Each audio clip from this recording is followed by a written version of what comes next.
Forum at Holy Communion, a long-standing conversation about faith, life, justice, arts, culture. Each week, we will premiere a conversation on our channels, and then on the following Sunday, we join in the conversation with Q&A and the chance to engage on the topic. We're so glad you have joined us. Hey there, my name's Mike. I'm one of the priests at Holy Communion. This is the Forum. And today I want to talk about Eucharist and sharing the common cup. We're at a stage in the pandemic where there is this possibility about what's going to happen next. And we are governed by all sorts of things, by health policy from the county, from the state, from the city. We're governed by a diocese, by a bishop, and we have our own local Holy Communion specific pandemic task force that are setting policies. But one thing that has been true for 2 years is that no one at Holy Communion has been able to receive wine as part of communion. And I know that there are a few people that are getting a little antsy about that are starting to feel like we need to get there. So I want to spend a little bit of time exploring in this forum the question of Eucharist and sharing the common cup, where we are, where we've been, the theology, the spirituality, and where I hope we are going. And you'll hear that I have a little bit of an opinion in this, but even as the rector, I know that I don't have the full say. So I want to invite you this Sunday, the 6th of March, between the two services at 9 a.m. If the weather is nice, we'll sit out on the front lawn with tables and share some coffee. If the weather's not as nice, we'll still have some coffee outside, but we'll ask you to keep your masks on and come into Mitchell Hall, our parish hall, with our masks on. We'll sit around a table and we'll talk about how we want to take steps forward around communion. So this is an image of a chalice. It's a pretty ancient chalice from the Byzantine period, the early Christian period. And I just want to note how much it looks like the chalices that we use at Holy Communion. It's about the same size. You can tell that in the early Christian period, the gathered community was sharing from one cup. Many people would drink or would have their wafer dipped in the one cup. It's part of the way that we have done communion for a very long time. So today I want to talk about Eucharist, and we're going to use a vocab word, probably a vocab word that was in your 14th, 15th, 16th century European history unit. And it's a word that relates to this question of what happens to bread and wine. And maybe you already know that word off the top of your head. Maybe you're looking at it at the slide, but that word is transubstantiation. This is a word that has been fought about. If you go to the Vatican, there's literally a mural showing a fight over this word. Transubstantiation, the word comes from Aquinas, the Thomist theologian. And the idea is that it's the most succinct distillation of what becomes the Roman Catholic position, that the substance of the elements changes, even though their accidents remain the same, which is to say, the body and blood of Jesus are there in the wafer and the wine, even if they still look like and taste like bread and wine. Jesus is present, that they have been transformed, transubstantiated. In the period of the Reformation, lines got harder around Eucharist, and churches got identified based on what they thought happened to bread and wine. The Baptist, the Reformed, the Calvinist churches taught this idea of the memorial, that what mattered was remembering the words of Jesus, remembering this story that we have from the Bible. Eucharistic prayers in those traditions tended to just be opening the Bible and reading what happened in the gospel or reading St. Paul's account. And that was the important, was the words that Jesus said, remembering them. For the Roman Catholics, it was the mystery, the magic, the power of the sacrament, the power of the church to make this happen, to call the Holy Spirit down, to cause the transubstantiation. It was a much more mysterious thing. And these positions became identifying positions. Catholics were taught you are Catholic because you believe that the bread and the wine become literally, through transubstantiation, the body and blood of Christ. And Protestants were taught you are Protestant because you believe that that is a bunch of hocus pocus. Those words hocus pocus actually come from the Latin Mass. And Martin Luther carves this sort of middle position. A bunch of Lutherans in our congregation, they might know of a word called consubstantiation. Martin Luther has this beautiful image of a blacksmith working at a forge, and the iron gets put into the fire, and then the iron gets pulled out of the fire, and it is still an iron, but it is glowing hot. And that is Martin Luther's image for how Christ is present in the Eucharist. Not quite transubstantiation, but glowing presence. Episcopalians come from the Church of England. It's known as the Anglican tradition, and we are famous for fudging things. We don't answer. Now, sometimes that is called Anglican fudge. Sometimes we get made fun of for not having an answer. When we defend ourselves, we tend to say, we don't take sides in silly arguments that have as much to do with culture as they do with theology. The Anglican position, I want to mention two things about the Anglican position, two words that I find really compelling. Anglicans don't take a side on transubstantiation. There are Episcopalians who believe in transubstantiation and Episcopalians that think it's a bunch of mumbo jumbo, often worshiping in the same pews. We have a position that is come to known as real presence, which is to say that Christ is really present. How you believe Christ is really present, the church isn't going to govern for you. As long as you believe Christ is really present. Could be the words being remembered, could be the elements. Christ is really present. Which means that we've got a little bit of breadth in how communion is celebrated across the Anglican tradition. Now, what's interesting is we end up looking a little bit more like the Roman Catholics starting in about the 1850s. A movement in Oxford kind of pushes us toward the Roman tradition, even to the point of furniture. We reserve the sacrament in the Episcopal Church. There are churches that do it right in the heart of the altar, the way that you would in a Roman Catholic church. So there is this move toward more of a transubstantiation kind of position, but most Episcopal priests still would say it's a little bit different. It's this real presence is a little bit broader of a teaching, and it's not as invested in the culture war between Protestants and Catholics. It's invested in holding people together. Other Episcopalians would say it's a little closer to the Orthodox tradition. In the church in the East, they never had this big fight, right? There weren't Lutherans to contend with. And so Eucharist is thought of how Christ is thought is thought more as a mystery. We don't worry about what happens on the molecular level. Christ is mysteriously present. There's something beautiful in that mystery. The other thing Anglicans tend to do is stress reception. That is to say, in a lot of Anglican theology, Eucharist isn't done until the people have received Eucharist.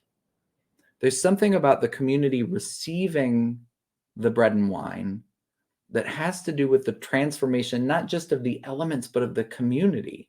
Christ comes to us through bread and wine, but what matters is how we make Christ present through the week in the streets. There's a famous archbishop who says to a group of Anglo-Catholics, if you recognize Christ on the table, but you can't recognize him in the streets, in the outstretched hands of the poor, then you have failed to recognize Christ. This idea that receiving, the congregation receiving, is an important part of Anglican theology is a pretty important trend in the way that Episcopalians and Church of England writers think about communion. And frankly, that's part of why when we were in a phase of the pandemic that we couldn't have anybody in the church except clergy, I just said, we're not doing Eucharist. It's too weird to me to have Eucharist and then have most people watching it through a computer screen and very few people receiving it in person. That the math didn't seem right. It didn't feel like a complete sacrament to not have people receiving. And so I just said, no, we'll do morning prayer while we have to have the congregation only online. And it was only in September that I said, okay, there's enough people in the church now that we're going to live broadcast Eucharist. But it took me a while. And I think that has something to do with this idea of reception. I want to say a word about symbols. I just said something about my particular, where I tend to fall on Eucharist, this idea of receiving, this idea that the bread and the wine become food for the journey of faith, sustenance that helps us go and do the work of Christ out in the world. Symbols are a different thing than signs, my sacramental theology professor taught in undergrad.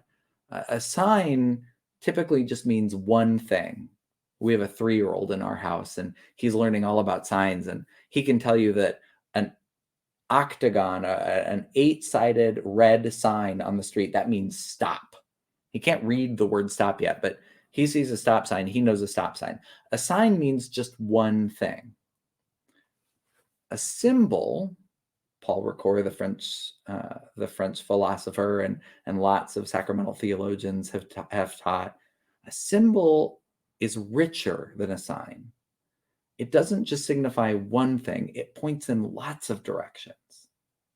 So Eucharist is bread for the journey. It carries us along. It's sustenance for the building of the reign of God on earth.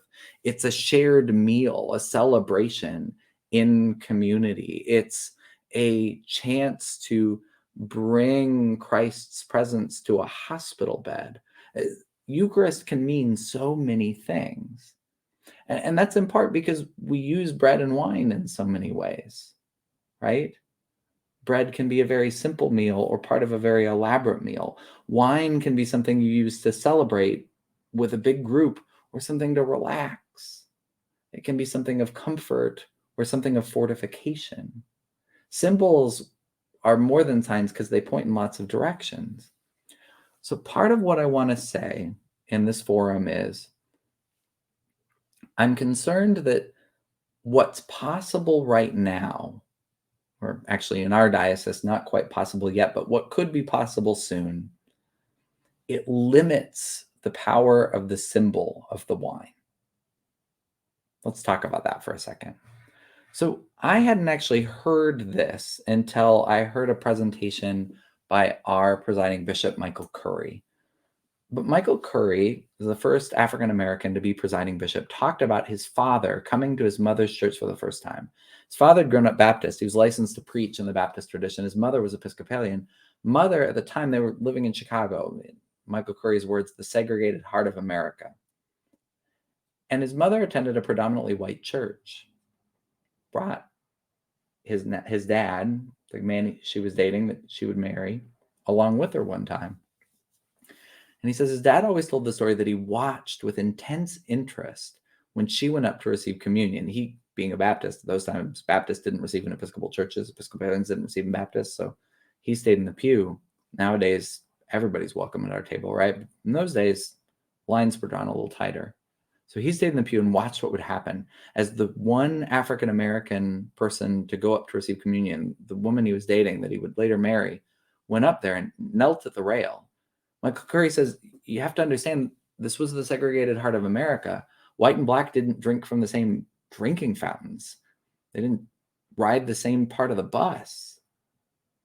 So he watched with intense interest when this black woman went up in this white church to receive communion.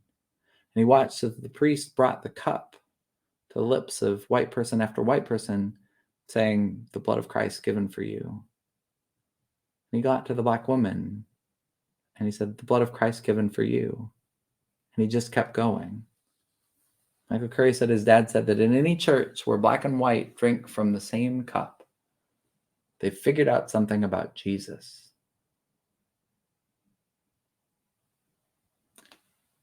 That common cup can mean a lot. We've not always gotten it right. In the time of HIV/AIDS, there were a number of churches that this is the last time we had a serious debate, a serious conversation about sharing the common cup in the church and the Episcopal Church. I have clergy colleagues that talk about, especially in churches where there was a large LGBT presence, sharing the common cup became something that was difficult.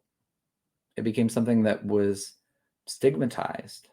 And there were some churches that started limiting the chalice or providing intinction only chalices so that there were people that could dip their wafer in, but be sure that they weren't touching or sipping from wine that people who were LGBT were sipping from. Some of those churches still to this day have separate intinction and sipping chalices. I had clergy colleagues that talked about their decision to start receiving at the end. Clergy in the prayer book, it says the clergy receive first, then the congregation. And there are clergy colleagues of mine that back in the 80s and the 90s decided that they were going to wait until after their congregation received, and then they were going to go up to the altar and take that sip of wine at the end as a symbol of solidarity with their congregation, some of whom had just gotten news of HIV infection, some of whom were stigmatized for being a high-risk population. And the chalice is this idea of sharing a common cup. We've run into it before, and we haven't always behaved our best. So you probably know the argument, probably in those same history books that talk about transubstantiation. You probably heard this idea that at the Reformation, churches like the Episcopal Church that started giving the wine to everybody, they were fighting back against clericalism. The Vatican II in the 1970s, when the Roman Catholic lay people started receiving wine, that it was push against this idea that the clergy were special, that only the clergy got the wine. That it was a push against clericalism, clerical centralism, right? Church thinking priests and deacons are super important, and so only they merit the wine.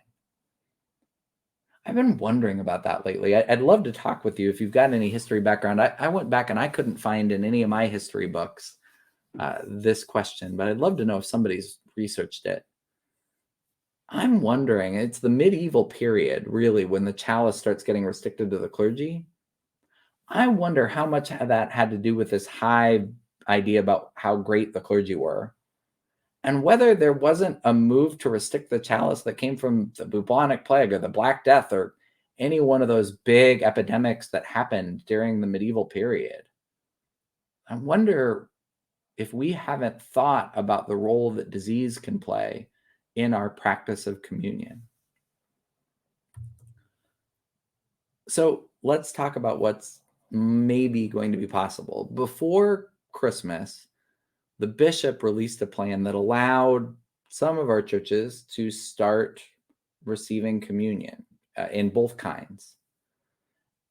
And it involved little tiny cups.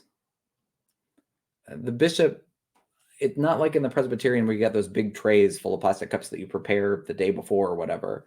The bishop said you would have the cruets, the little containers of wine, next to one chalice on the altar. You'd consecrate it all. And then the folks we used to call chalice bearers would instead hold these pitchers, these cruets, and they would pour for each person that came up an individual cup. One of the times that the diocese did this, they used little disposable cups. I wasn't there in person. I watched it online. And I have to say, like, the idea of using disposable cups for communion, it felt bad from an environmental standpoint. Like, are we putting Jesus's blood in cheap plastic or paper cups in this time when we're really thinking about our use of resources?